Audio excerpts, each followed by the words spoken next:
Welcome to the Spring Hills Podcast. Today, we're breaking a few records. I don't know if you guys know this, but I have 5 people total on this podcast that have never done more than 4. So that's record number 1. Record number 2, all 4 of you are first-timers on the Spring Hills Podcast. So what I want to do is we're going to get to know you before we start talking about the reasons why I brought you in here. I want to get to know each of you. So back in December, I brought in, or maybe it was November, Jen Winardi and Garett Ward to talk about the different ministries that Spring Hills supports. And we heard about Royal Family Kids as one of those. Since then, I've been bringing in some of the different representatives from the ministries to hear more about them. InterVarsity was one of them, and just want to know more about what the ministries are that we're supporting as a church. So that's why I brought you in. So I'm going to have each of you just say hi so people know that there's people here and I'm not just talking to myself. So Bruce Woolert, you can say hi. Hi. There's Bruce. Hector Matias, right? Hi there. There he is. Okay. And then Tim and Donna. Tom and Donna. Oh, my aunt and uncle are Tim and Donna. Sorry. No problem. I'm going to do that multiple times just so you know. No problem. So I answer to a lot. Tom, yeah, so you guys both say hi too. Hi. I literally Hello. have Tim and Happy to be Donna here. written on here. I got to change it. So I just got to remember not my aunt and uncle. Got it. I did this with, you guys know the Medfords, Chris and Amanda Medford? Yes. Chick-fil-A? Yes. I kept calling them Matt and Amanda because I literally know like 3 couples, Matt and Amanda. Yeah. And then How long before they corrected you? oh, the first time. Oh, good. She corrected me, but I did it like 4 times. She had to correct me over and over. It was Chris didn't care. It was only Amanda that was saying it. So I brought you in today because we're going to talk about Royal Family Kids and Teen Reach, which I was unaware of until Bruce had shared that with me. But before we start there, Bruce, let's start with you. Let's hear a little bit about who you are. Give some background, how people, maybe they know you, maybe they don't. If they don't, tell us what you think is important for us to know about you. Sure. Yeah. So married to Barbara. We've been married about 43 years and been attending Spring Hills Church since about December of 2010. And we were blessed to have 3 kids. They're all married, so we're on the empty nest side of the world and enjoying being grandparents. And we've got 5 grandkids to enjoy. Just got to enjoy 3 of them the last couple of days, so I'm in dire need of a good night's sleep tonight. Just don't have the stamina that I had once I was, we were parenting ourselves. So it goes down quick, man. The stamina goes down quick. My kids are only 5 and 3, and we see that like every now and then. We're like, we got to go to bed earlier because they're waking us up earlier and earlier now.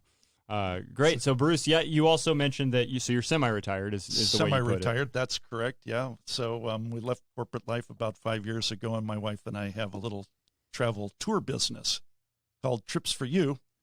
And how's that going during COVID? Yeah, so we tell our friends now, Trips for You has been reduced to Trips for Two. And the two are Barbara and I, but it's given us a lot of pleasure to get out and see lots of parts of the world. And one of those was we've led 2 trips to Israel from here at Spring Hills, and right also on. it's been a really neat experience. I love hearing about those trips. Yes. Really, I hope I get to go one day. I hate flying, so I don't know if you take a boat, I'll go. Not going to get on a plane for that long. Cool, man. Hector Matias, let's go to you. Let's share with some people who you are. Now, is Spring Hills your home church? It had been for about 10 years. Okay. And our current home churches are The Bridge as well as Shiloh Neighborhood Church. Great. Okay, so people that are around Spring Hills may know you if they were here while you were here. But yeah, so share a little bit about yourself. Absolutely. So my name is Hector. I am also happily married to Sonia. And I paused, not because I didn't know her name, but I said also. So Bruce is not married to Sonia. I was wondering what the pause was. I was like, I'm bad with names. But we have been married for 24 years. I have the privilege of parenting 2 children. We have a tween and a teen. And let's see. Fun fact, I've been working in foster care and adoption for over 24 years. Awesome. Privilege of working locally. And you're the director, the senior director for an agency, a local agency. Cool. All right. Tom and Donna, I got it right on the second try. Well done. And I changed it, so now it says Tom and not Tim. Good. Share about cheat sheet. You 2 are married, correct? Did I pick up on that? Yeah, you got that right. The same last name, you know. Yep. Yeah, share about you 2. Well, I guess I'll start. We've been married for 32 years. Good job. Yes, 32 years. It'll be I've had a lot of the marriage counseling or the marriage mentor couples on here, and that's always my favorite question because I There's like always- to see if they're right. And I've had actually more of the men correcting the women, which surprises me. Oh. I Okay. pride myself on knowing this one. So Awesome. Yeah, so I'm pretty good with that after 32 years. Yeah, we've been married for 32 years. I'm a business partner in an insurance agency in Petaluma. I've actually been a member here since I think 2011. And Pastor Brett has actually baptized us once here, or myself once here, and then also once in the River Jordan. Oh, that's awesome. On an Israel trip. So yeah, just to kind of tie it back to Bruce. And yeah, so we've been active here since 2011. Cool. Mhm. Anything to add, Donna? Just that as we talk about our family life, each of us has offered up information about our families. The Lord never blessed us with children of our own, with natural children. So, but we do claim our campers each year as Cool. quote our kids. So, Awesome. yeah. That's great. And we'll talk about what that means when you say campers. In case nobody knows, Royal Family Kids, a camp that for foster kids, correct? And then Teen Reach is also another one that we're going to talk about as well. So that's what we're here to talk about today is Royal Family Kids. Does Teen Reach fall under Royal Family Kids? No, Or is it they're a completely separate thing? two separate Christian ministries, Okay. but one is modeled after the other. Got it. Okay, different age groups, correct? Correct. Okay, cool. So let's jump into that then. So we're going to talk about, let's start with Royal Family Kids. Oh, first of all, how do the four of you know each other? Just through these ministries? Or did you know each other prior? I would say the ministry has certainly brought us closer together as friends. I'd actually known Hector and his wife Sonia through a small group that we attended, and that Okay. is actually part of the Royal Family Kids story Okay. of us getting founded and all. So Sweet. So we'll get into that, I'm sure. And then how did you two get to know Hector and Bruce? Yeah, we met them, I think, through Royal Family Kids. Okay. We had come across Bruce a few times at church, and I think Hector once or twice at church as well. And then, of course, as we started to get interested in it, they started to sort of, I think brainwash might be the best. They started to bring us into the fold, and yeah, before we knew it, we look at them as family. And Okay. it's really been an amazing sort of side benefit of serving alongside people at Royal Family Kids. Okay, and I have to ask, do I get a purple shirt when I'm done with this podcast? Absolutely. Am I on- Honorary they're all wearing- member. Unfortunately, we're not on video today, but they are all in uniform here, which is awesome. My old I coached at a high school. Purple was our color. I should have just worn that. It would have fit right in. It would have. Well, we okay. can provide you with a picture for your website. Oh, great. Perfect. Let's talk about Royal Family Kids now. What's the role that each of you have within it? yeah, so I would just start by saying that both Hector and I are co-founders of Okay. the Royal Family Kids program here in Sonoma County and all, and then Tom and Donna are the directors over the camp program. Okay. That is one of the aspects of the whole program that we've been rolling out here in Sonoma County. So Okay, let's talk about that then. So tell us about the program. Any one of you can jump into it. It doesn't have to be anyone specific. yeah, so I would just start by sharing, like, Royal Family Kids is a Christian ministry that is founded back in 1985 by Wayne and Diane Tesh. Yeah, and they had a heart for serving kids in foster care system. And that program has grown and developed throughout the U.S. To where it's now an international ministry. Oh, cool. I think I read recently that there's over 30 camps internationally and in excess of 250 camps throughout the U.S. That's awesome. And they focus on serving kids age 7 to 12. And they primarily, the entry point into that ministry is through running a week of camp for foster kids. And then if a ministry is so inclined and they have the opportunity to roll out a program that's called Club and Mentoring. And so that mirrors kind of the school calendar year and is intended to extend the relationships that have been built with the children during that week of camp. And so I think that's kind of in a nutshell what Royal Family Kids is and a little bit of its background and all. So When did it become international? Ah, So you said it was founded in 85, is that what you said? correct. Right. Yeah. It was founded in 85. I'm going to say it was maybe 2010, kind of in that zone when they started to branch out into some of the international That's amazing. locations. That's amazing. My understanding is there's a director up in the Washington area that has been very involved for a long time, and their church did ministry down in, I believe it was Chile. And so they took the Royal Family Kids curriculum down to share with the missionaries down in Chile, and found that it was just as effective there as it was here in the U.S. And that kind of birthed the idea back to the national leadership, and now they've shared that story and that model to other churches in the U.S. who are doing international outreach, and now it's expanded out to Argentina, to Australia, Africa, and so That's it's amazing. been neat Now, to see. You said that you and Hector were co-founders, but then you said that it originated in 85 with, who's the couple you said? Yeah, Royal Wayne and Diane Tesh. So they were pastors down at the Newport Mesa church, and I forget the very details of it, but they certainly saw the need of serving kids in foster care and realized that the church was missing an opportunity to serve those children.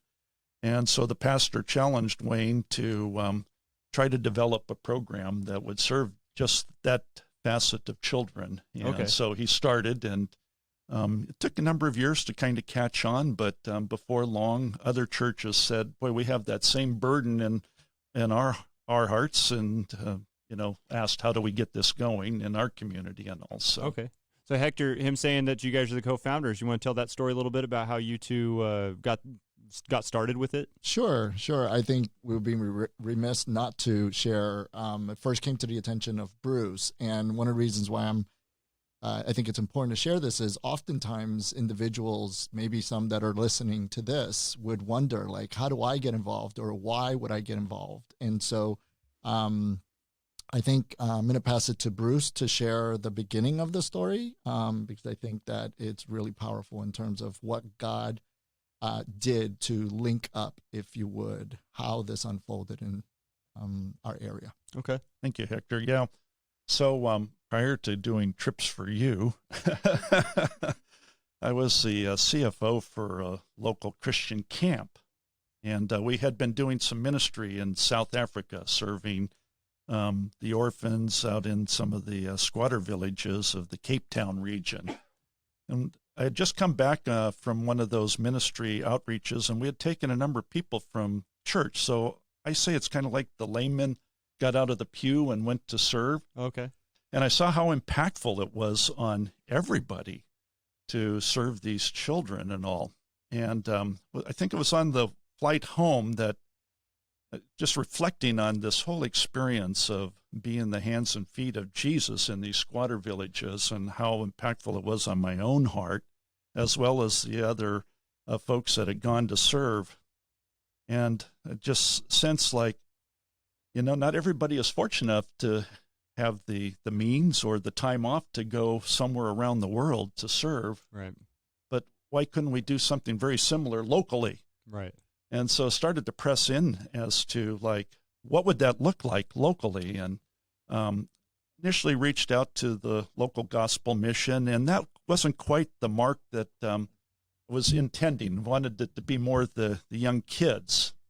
And so then kind of moves fast forward to kind of June of 2012, and I'm in a meeting out at the Christian camp.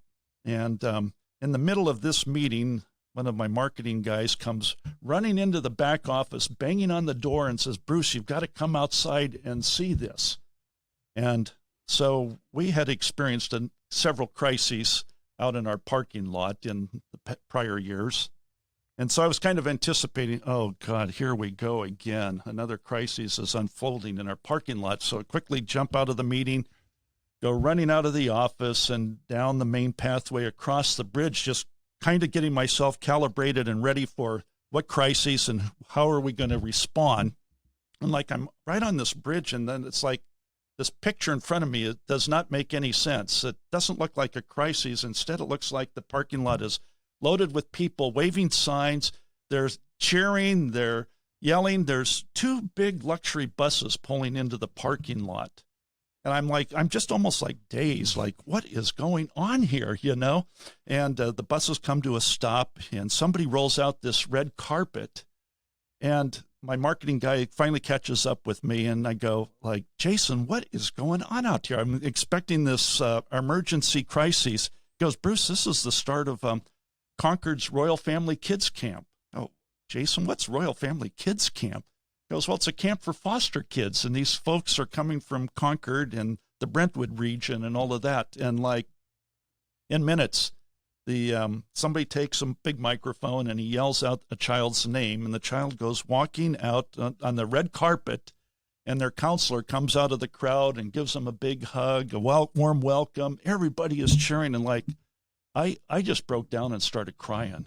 It's like, wow, God, this is like unbelievable. What's going on here, the love that's being poured out on these children, you know. I mean, what a welcome, you know. Here you've ridden on this really fancy deluxe bus, and these people are here now greeting you and cheering you and all of that. So throughout that week, I got a chance to connect up with directors, Brian and Cindy Donnelly, and talk about incredible Christian believers, man. They are so inspirational to come alongside, and started just learning more about what was involved and all of that. So Brian and Cindy both said, boy, we would love to mentor you if you'd be so bold to step out in this and try to take on this ministry for your community. So a couple of weeks passed. What year was that? That was in summer of 2012. Okay. Yeah. So at the time, my wife and I were in Hector and Sonia's small group, and so I got to thinking I should have lunch with Hector, and just, you know, since he's on the inside of social services, like feeling rather skeptical, right? Mm-hmm. Yeah, of a Christian program to serve foster kids that are coming from a government-regulated organization. I go, Hector, we probably got one chance in a billion to see this even idea get off the ground, right? So Hector and I met up, right, and started talking about it. And yeah, that's a perfect segue. I think that I'm all about the food, so anytime I get invited to breakfast or lunch, I'm sorry I didn't have food for you guys. My that's bad. okay. It doesn't sound very good in a microphone. That was a subtle jab there, Right. Hector. You know, next time. It's a very passive-aggressive way to tell me that I need to feed my Absolutely. guests. That's how he operates. This is it. I think with regard to that, Bruce was, you know, shared what he just shared and asked a simple question. Do you think this is remotely possible? You know, and I believe Bruce would concur. It was a resounding like, yeah. But the part of the story that he wasn't aware of was that my lovely bride and I had been thinking about, talking about, and praying into something similar for Sonoma County, because I've been a part of foster care and adoption back then, now for over 24 years. So you can do the math. It was less than. And all along, we knew there were camps and programs and communities that would come alongside of children that were being adopted. But we didn't know of any local that would reach out to children in care. And not to get into details, but some kids are in just for, you know, short-term emergency, and some are longer term, right? So this really was the gateway, if you would, for us to be just praying into it, to say, you know, for the reasons that Bruce just shared in terms of, you know, government and church, and how does this all kind of unfold? And what became really evident really quickly was that this was a no-brainer. This is something that absolutely God intended to unfold in Sonoma County, and he was going to use the least of these. Bruce and I often joke and say, of course, you know, two of the busiest guys that had to do this over a meal, because otherwise we probably wouldn't have eaten, right? And yet God has blessed us. And when I say us, I mean the ministry has just exponentially grown over the years with people that I think most often are often surprised at the outpouring of passion and commitment, sacrifice to be at such a camp for a week, and let alone what life kind of surrounds that. So that conversation was fairly easy. And then realizing that the offering of Cindy and Brian to mentor and come alongside of developing this. So it's not necessarily starting from scratch, right? Trying to figure out and navigate, but God even provided that. And then secondarily to that was when we did go, right after that, we became directors in training. And then we went to director training. And even as God provided for all of that, and he was stirring the hearts in the faith community to raise hand and say, here I am. You know, I have no idea, because that was our presentation. That's what Tom and Donna would say in terms of bringing people along. Some have quoted it brainwashing, and basically it's lack of coaxing and saying, just come and see. Yeah. And I think that curiosity alone has really amassed volunteers. Awesome. And so last thing that I'll say is not just were there mentors provided in Brian and Cindy, but for the first year we came under the umbrella of. And so watching a program and services and volunteers and structure and leadership meetings to the nth degree of, I think at that point they were like 10 years in, was an amazing provision and would allow us to not feel the pressure of, okay, this is really risky, right? And at every step, even now, right? Even now, we really lean on them as they lean on us equally, knowing that it's all about the kids. Yeah. Awesome. Now, you said directors in training. I know, Tom, Donna, you also have been directors in training at one point, but you've been now the directors of the camp for a few years. Is that correct? That's right. So why don't you share how you got involved? I know both of you had mentioned you were counselors first. So, talk about how you got involved in Royal Family Kids. Well, we attended here at Spring Hills. We had been attending church here for about 2 years, and the Lord was just stirring our hearts that we just had to do more than just take in. And there was an informational meeting that was offered up for serving at Royal Family Kids Camp, and the beginning of the brainwashing. So we attended the informational meeting, and we both took our applications, and I picked all of our paperwork up and said to my husband, I said, Tom, I said, let's go, let's do this. And he said, what are you doing? And I said, well, we're going to fill out the paperwork at home, and then we'll turn it in. And he said, oh, no, we're doing this. Like right now we are doing this. And I was like, oh boy, we're in. That's it. There's no turning back.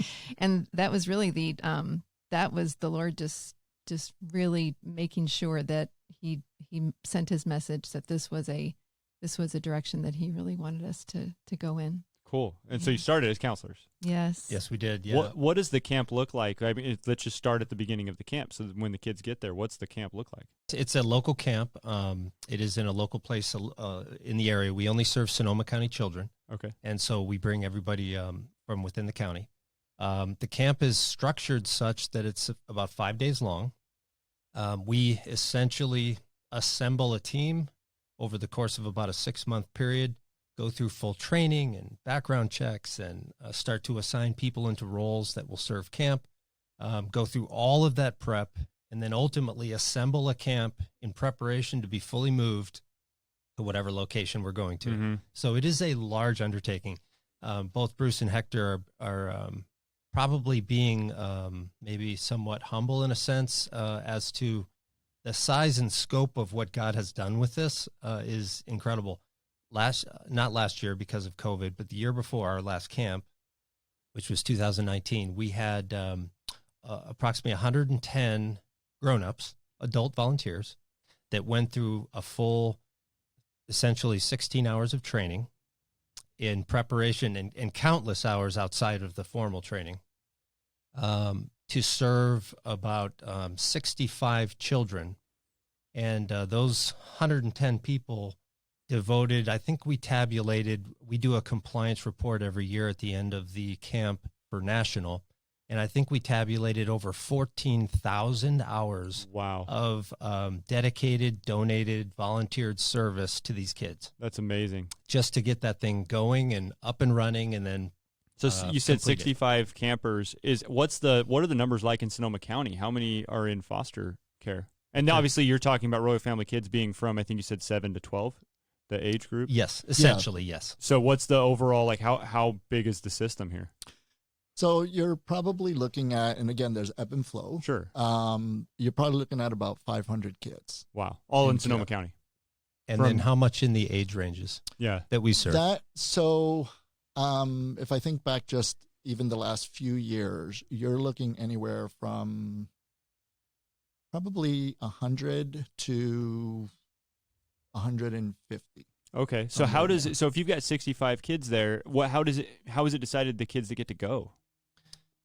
Wow, that's a That's big a question. great question. Thank you very much. When it comes to questions, I really I work hard. It's been a lot of training, and no, I love it when anybody says that's a good question. I always like to just be like, well, thank you. I was going to say, and every so often you have one. I do every so often. I also ask a lot of dumb ones, but go ahead.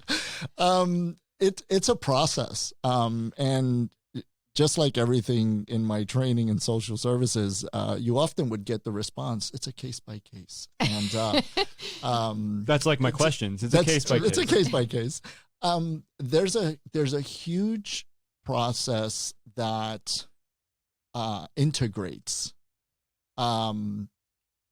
because of some of the youth being at different lengths in care, right?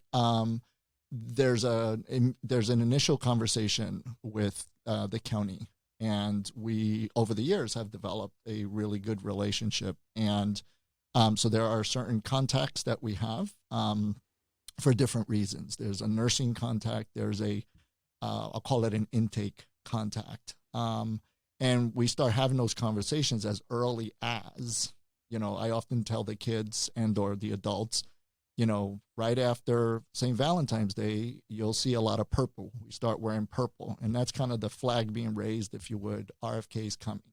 And so that also is an indicator for the county to understand that we're going to start accessing or asking for information. So we initially start with a list of the kids at that point in time. And then we also, because we've been doing this for, we're going on our 8th year, right?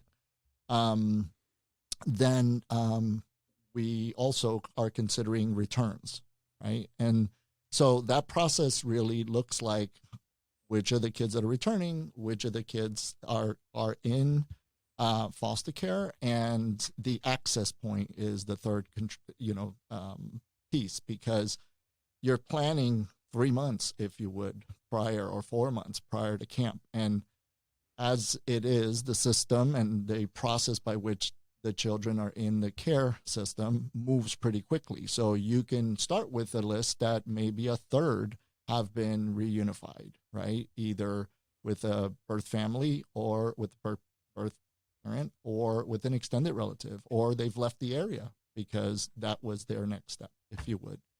So the process ends with kind of a narrowing down of those conversations and constantly updating lists and such. And then also being in communication with the county of what are the kids' needs. And then that's how we then get to the point of volunteers and what skills they might bring and the experience that they have. Yeah. What has COVID looked like? Have you been able to do any kind of ministry with this over COVID, or have you adjusted to it, or is it just a waiting game at this point? Yeah. COVID has been hard to overcome so far. Last year, of course, the shutdown happened in March. That is our wheelhouse and our hot time for obviously preparing for the entire camp. When was it? When was it known that you weren't going to be able to do camp? We had to make the decision internally in about April because there wasn't enough lead time to really complete it. Make it happen. If the kids would have been released and the shutdown would have been curtailed, we wouldn't have had enough time to actually get it done. So Sure. we actually called it off by April. It's our intent now to navigate this new world that we're in. And we're all right now having conversations about if this shutdown doesn't get released, we are fully intending that God will show us a way to have some amended version of camp in some way. We feel very much called to want to seek every possibility on how we can maintain and try and make contact again with the kids in the county. And we feel like there's going to be a way to do it. I think we're very optimistic that there's a way to, even if it doesn't get released, that there's a way that we can still serve them in some way. Mm-hmm. And part of the deficiency or part of the greatest effect when a young person is in foster care is the continuity. And part of what RFK and soon to be TRAC provides is that level of consistency in volunteers, in the time of year that it occurs. And so for that reason, we as leadership certainly have begun those conversations of now that we're at this place, what might that look like? Again, tying it to, we know the impact on having connections with the children. So you just mentioned TRAC. I wanted to ask more about it. Is TRAC is teen reach, so this is a different age group. Where did that start, and what's the difference between? Do you guys have any, Tom, Donna? Do you have involvement with both? Only from a sort of assisting where the direction of the whole program is going. I think we kind of look at the Royal Family Kids Ministry as a stool with three legs. The first leg is that 6 to 12 Royal Family Kids Camp, that's a week-long camp in the summer. The second leg is the mentor program, which is intended to be a bridge. After camp is over, we're able to get together with the children once a month or so throughout the school year. Bruce had alluded to that earlier. The third leg is then serving that next age band, which is the essentially 13-ish to, say, 16, and that's the TRAC program. And that's something that we want to get off the ground, and with that, where's it at? I think it's certainly worth sharing that really the vision is to create and implement the faith-based programs, right? To create life-changing moments. And that's for children that have experienced abuse, neglect, or abandonment. And that being the case, to your point of the stool, the piece that thus far is missing is the continuity after the youth turn 12 or 13. And so having both RFK, Royal Family Kids Camp, and TRAC, Teen Reach Adventure Camp, allows us to fulfill the vision of serving youth from the ages of 7 officially through the age of 18, right? And we say 16 because when you start the program, it starts as a pilot, just as RFK did. Numbers are smaller. We're trying to figure out the traction and how to really support it so that it can last for 8 years more. Right. So it's with TRAC. Did you say the year that became a stepping stone into that? I didn't. It's in the 90s, and I couldn't pinpoint exactly when that was. Oh, do you mean here? Yeah, here. I mean, with you guys. I thought you meant nationally. Here, our intent was 2017. As you know, life has happened, and sure. Fire, pandemic, and otherwise.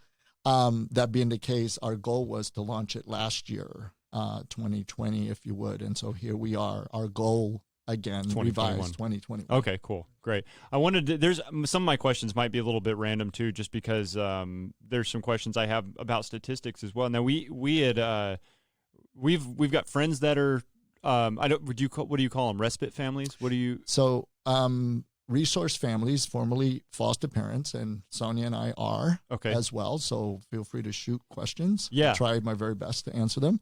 And then we also have families that are not approved, if you would, or intending to become long-term foster parents or resource parents, but they are acting as a support, and those families we've often called respite. Respite. Okay, so I did get the word right. Yes. We've talked to some of our friends that have done that. We went to one of the meetings that you did about that as well, Yes. and we're one of the points where we've decided we want to look into adopting later on in life. We're not sure exactly when. We're just feeling more and more called towards that. We've heard a lot about foster adopting and that kind of thing. We also one of the things I'm curious about is there an average time that a child has been put into foster care and that they're in foster care? When does it become more of like how long is it until they're decided whether they are not going to be reunited or reunified? I forget how you put that. Yeah, reunified. As with a lot of things, it's a case by case. Sure. And that being said, it really depends on that legal, if you would, process. Sure. There are so many different contributing factors. Some kids have healthy rings of family that they can easily access, and the county pursues those. Sometimes that takes longer for a myriad of reasons. So I would say that, professionally, my shortest placement was 8 hours. Okay. They identified a relative, boom, boom, and here we go. And I'm transitioning that child to a relative. At the same time, sometimes you're approached as a resource family saying, this is a short term. My lovely bride and I were an emergency resource family home, which means that 24/7, we get a call and there's a child or siblings to be kept together, which is the preferred. And that being said, we may be told, because it's an emergency, we have no idea. Mm-hmm. It could be a weekend. It could be 8 hours. It could be 8 hours, but it also could turn into, where we think that technically an emergency could be 30 days, 60 days. We've had kids that have been with us for months.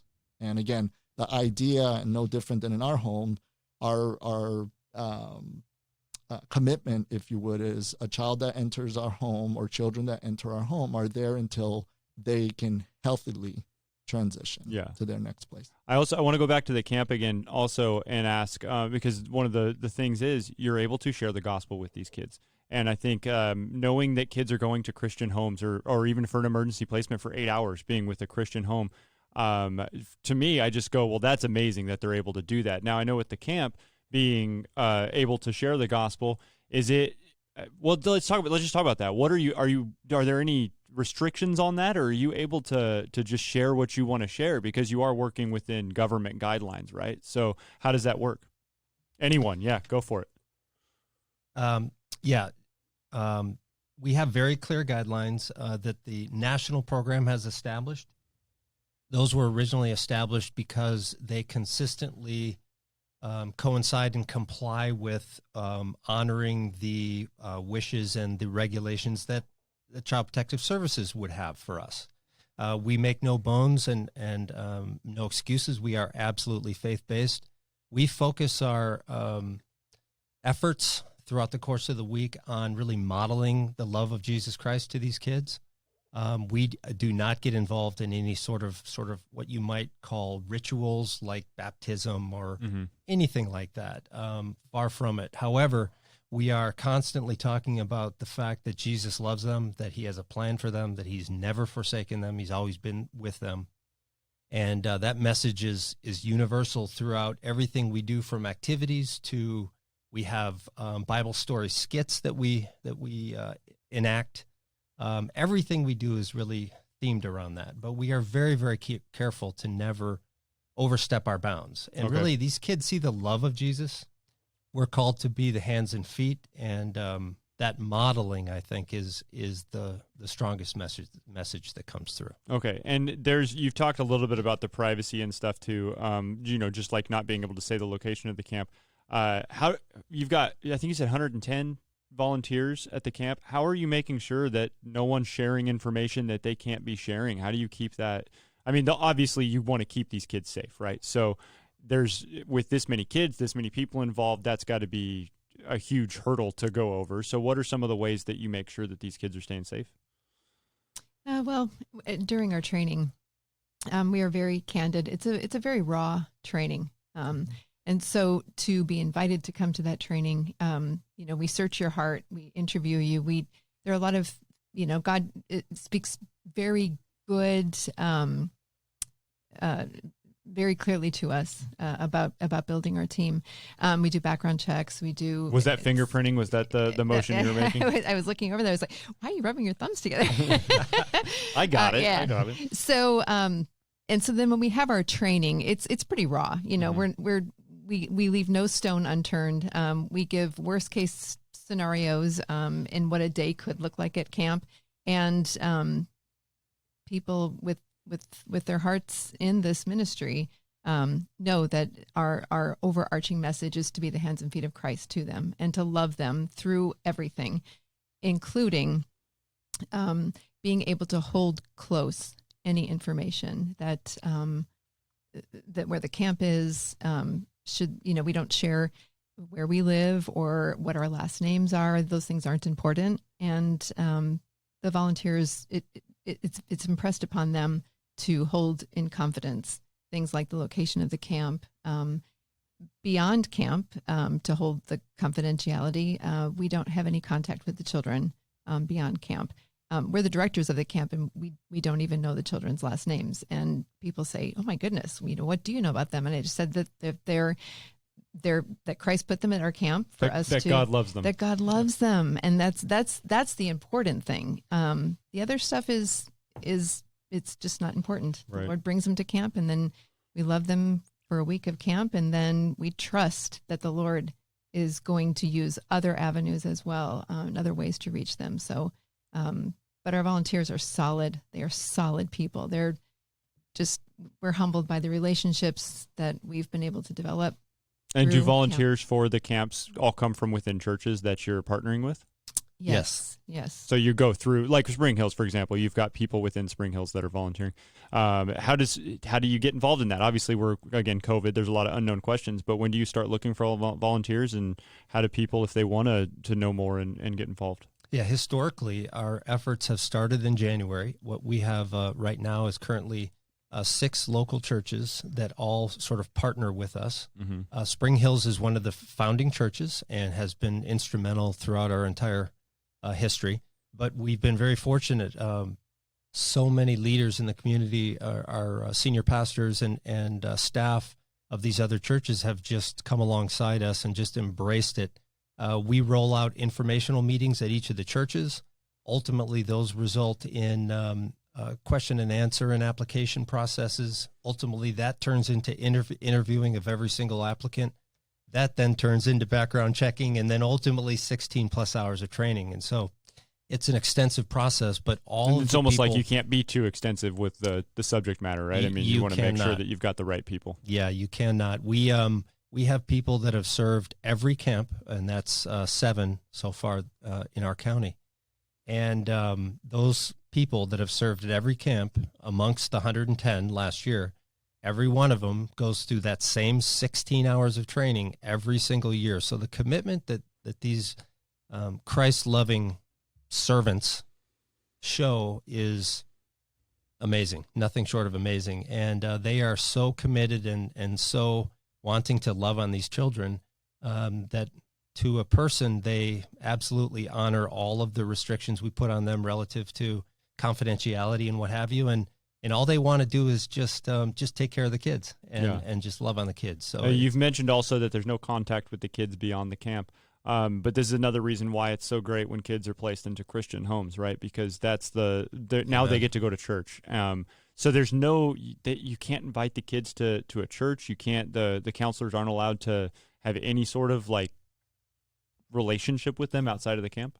If they did want to continue a relationship with the children, it would be that they would offer up their time to be part of the club and mentoring program during the school year. Okay. So that is part of it.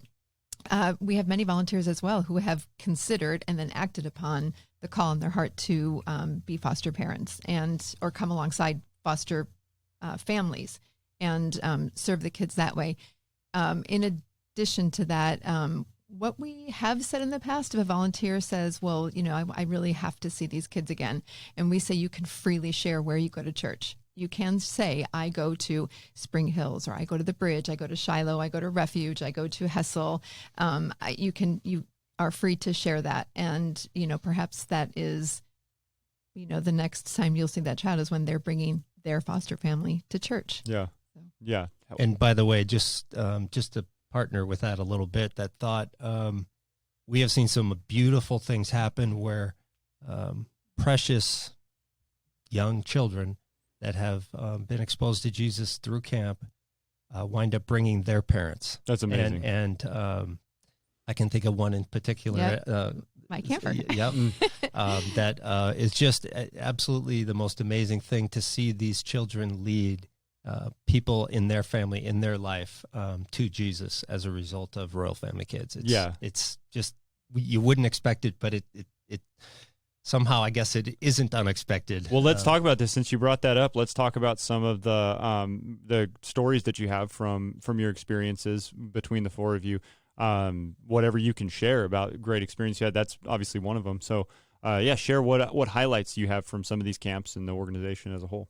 Can I go before we go there? Tom mentioned Child Protective Services, Mm-hmm. and I want to make sure that I emphasize that the charge there is exactly in the name, right? Child Protective Services. So it absolutely is a God thing for this ministry to have, if you would, taken off and to be unanimously supported to be well in Sonoma County and continues to be supported. And just because that agency, that's a huge burden that they have. And so in order for them to even remotely entertain kids being engaged, they have absolutely done their vetting.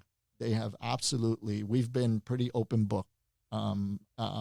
We have even taken the opportunity to invite the powers that be, and they've taken us up on the invitation. And that, I think, just solidifies the miracle, if you would, that such a ministry exists. There's also a second platform to that, which is there are other ministries that have, if you would, unfolded by God's doing and grace, that have used the very pathways and relationships of RFK. There's, whether it's individually in the churches and or supported by a collaborative effort, and then teaming up and partnering with the county. And so just FYI, that this is something that continues to unfold and continues to blow our minds in terms of when it started to where it is today, and none of us take any credit for that. Yeah. And it completely points to it's God's will and it's God's doing, it's God's unfolding. Awesome. Yeah, you were asking us to share a story of impactful experiences with the kids, and there have been many, but I have such a short-term memory. I have to just go back to our last camp, and I was functioning as just kind of the gopher for Tom and Donna on camp, other than when I wasn't doing drama skits and all of that. But Tuesday afternoon, we do an experience for the boys. It ultimately leads to a location where a couple of our leaders will pray a blessing over the children through a nighting activity, identifying scripture that may be meaningful to the child's characteristics. But anyway, as we were finishing up our lunch that day, Director Tom comes over and says, boy, we have one young boy here, and he just cannot stay focused. He does not want to go on this long hike. Well, I don't know what we're going to do. We have a rookie counselor working with this young boy, and he is feeling like at wit's end. So, Dr. Bruce, if you wouldn't mind kind of rallying around this young boy and spending some time with him, and, if he won't go on the hike, then so be it. Maybe you can identify some things to do. So pretty soon I got connected with this young boy, and I just started to identify myself to him that if he would look around the crowd, he'd quickly notice that I was probably the oldest guy in the whole group.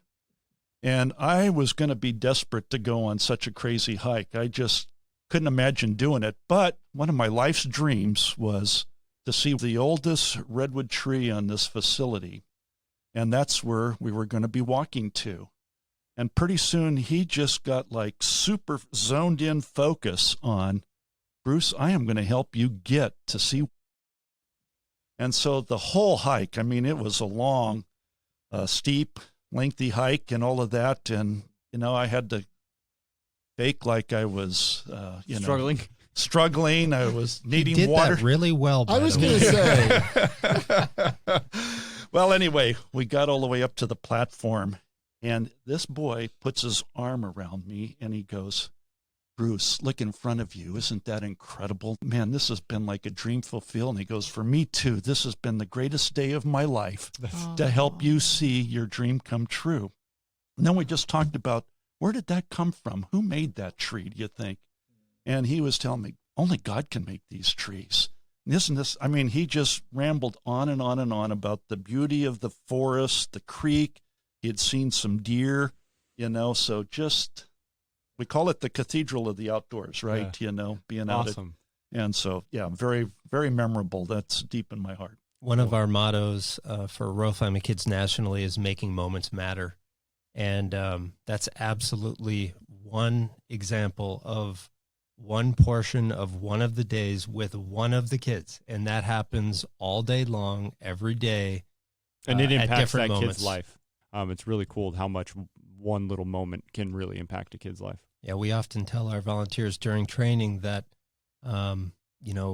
it's absolutely true that making moments matter. And some of our other motto is treating people royally and keep moving forward.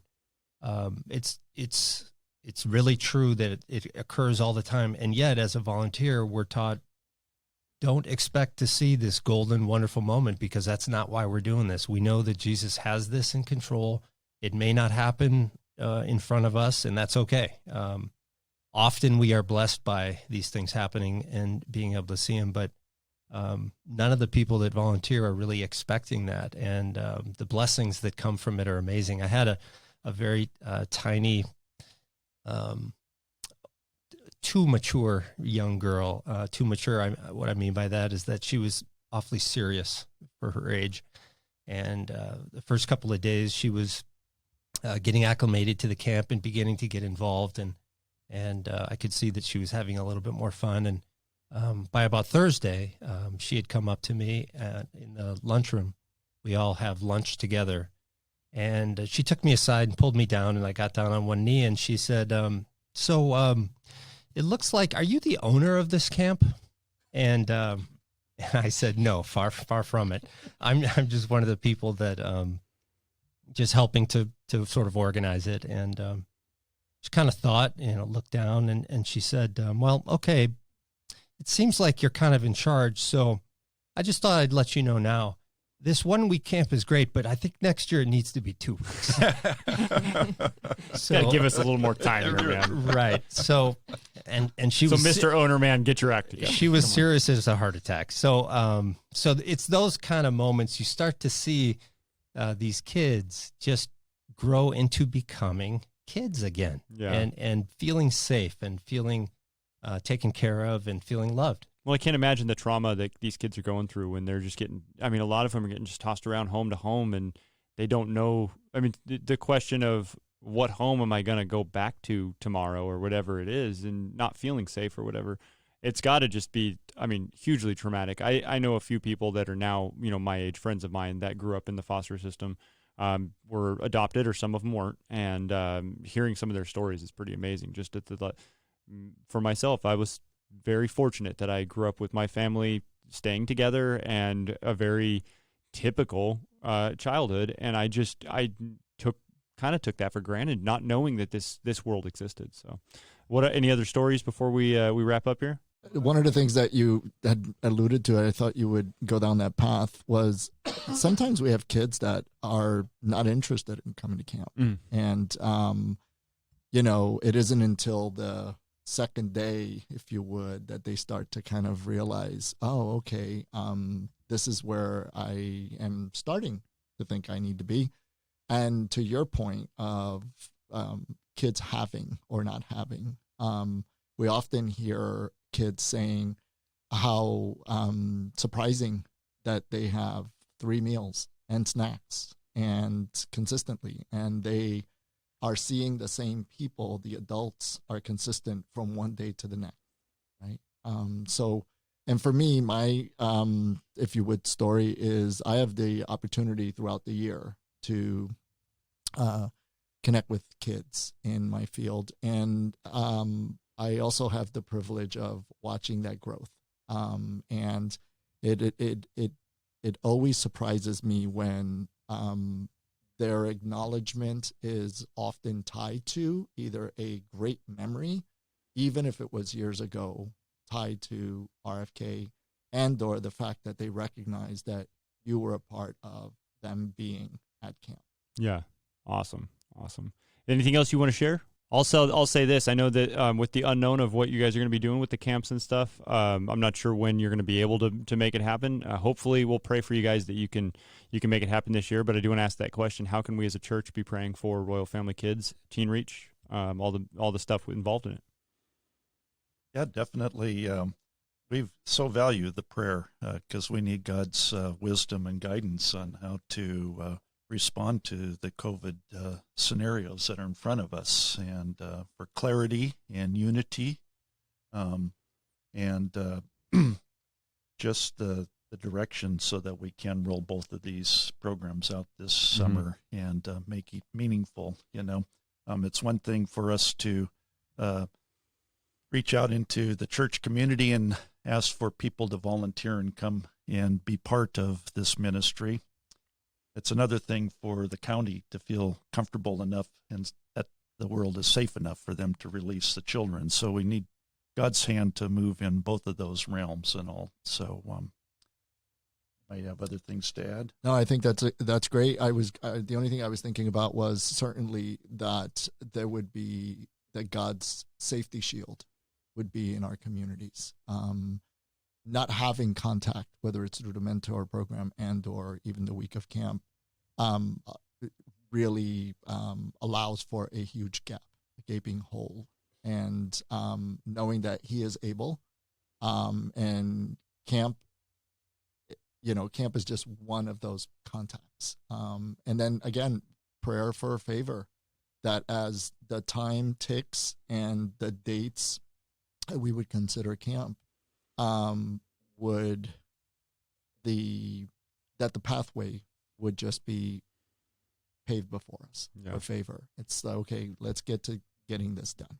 Yeah. Now, obviously, finances are another part of this. I know Spring Hill supports Royal Family Kids. How do other people support Royal Family Kids financially? Yeah, we have all of our programs are privately funded, so we entirely rely on private donations.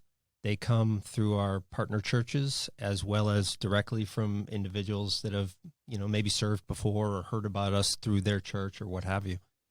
So we one of our big mandates certainly is to be raising money to be sure that we never turn away a child because of financial reasons. We do pay for all expenses, or not just the children, but also the volunteers that are donating their time and their entire week towards serving the kids. So that's an ongoing effort that we go through, and we've been amazed at God's provision to allow us to really conduct such a large undertaking, and he has always answered. And so we're really grateful for that. Awesome. All right. Well, thank you so much for coming down, Bruce, Hector, Tom, and Thank Donna. you. I appreciate you being here. Once the camps are rolling around, I'd love to bring you back on just if you want to share anything more about it. Again, since you are a ministry that Spring Hills is involved with, I'd love to hear more about it. People are always interested in what we support and the different things going on here, how we can pray for you, how we can support you more. So thank you for being here. Appreciate it. We would love that. And if I may just say one more thing, you can find out more information about us through the national website, www.rfk.org. You can look up our chapter, which is the Santa Rosa, Sonoma County chapter, and you can reach us through that as well. Awesome. Perfect. All right. Well, thank you guys. Thank you. Thank you.